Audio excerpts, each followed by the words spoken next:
Hi, I'm Art Caplan. I'm at the Division of Medical Ethics at the NYU Grossman School of Medicine. I'm going to talk to you about a case drawn out of my clinical case ethics experience. This one was really a surprise, very, very interesting. I think there may be a lot of diversity of opinion about this case. It's not about medical intervention. It actually is about a situation that was presented to me by a physician friend. He said it was hypothetical. I kind of think it was real, but in any event, a famous artist that was undergoing treatment, we'll call him Pablo, was undergoing deep brain stimulation, where you put a needle into the brain and stimulate an area of the brain for tremors. He had parkinsonism, and it had kept him, as it got worse, from being able to paint for the past few years. But this newer intervention, the so-called deep brain stimulation, which is being made available in many, many hospitals around the world now, it helped stop his tremors. And indeed, he began to return to painting and return to his art. And he was very grateful for this. He had been just despondent that he couldn't pursue his art. And Pablo painted a little picture and said, I want to give it to you, the doctor, as a gift.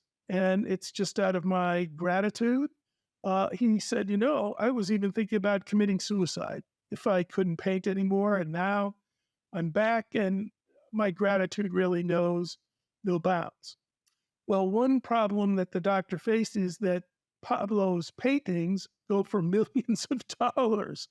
They don't cost the artist anything, and there's no value in a sense when he gives the little gift to the doctor. But there's a market, and Pablo's work really was out there as something that could be resold and used to make a huge profit. Now, this isn't quite getting brownies from a grateful patient, which I know goes on and I don't have any heartburn about, but ethically, a lot of institutions say you cannot accept gifts from grateful patients. The doctor said, yeah, but this painting isn't really valuable unless I resell it. My own attitude was, well, look, you have to think harder about how it's going to be viewed in terms of its value. Its value isn't whether you intend to try and resell it and make the money.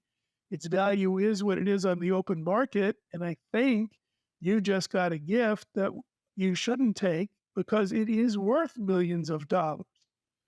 Well, is that it? He can't accept the little painting? My suggestion might be, look, instead of making that as a gift to the doctor who did the treatment that got rid of the tremors and let Pablo come back to a world of active painting, maybe the gift could be made to the department or to the medical school or the hospital, and it could become part of their ownership, and they can handle the tax implications or whatever else there might be.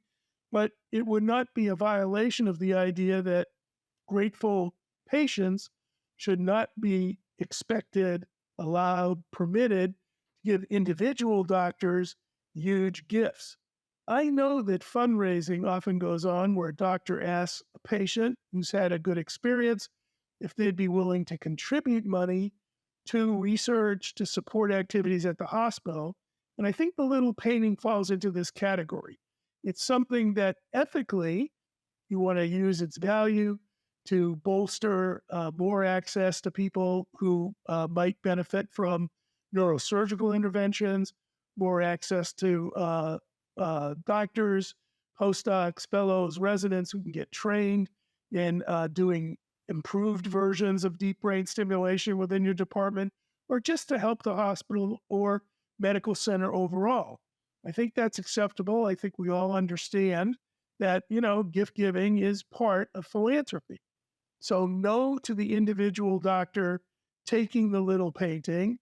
Yes to taking that little painting and putting it to use under the aegis or ownership of the department or the institution. I'm Art Caplan at the Division of Medical Ethics at NYU Grossman School of Medicine. Thanks for watching.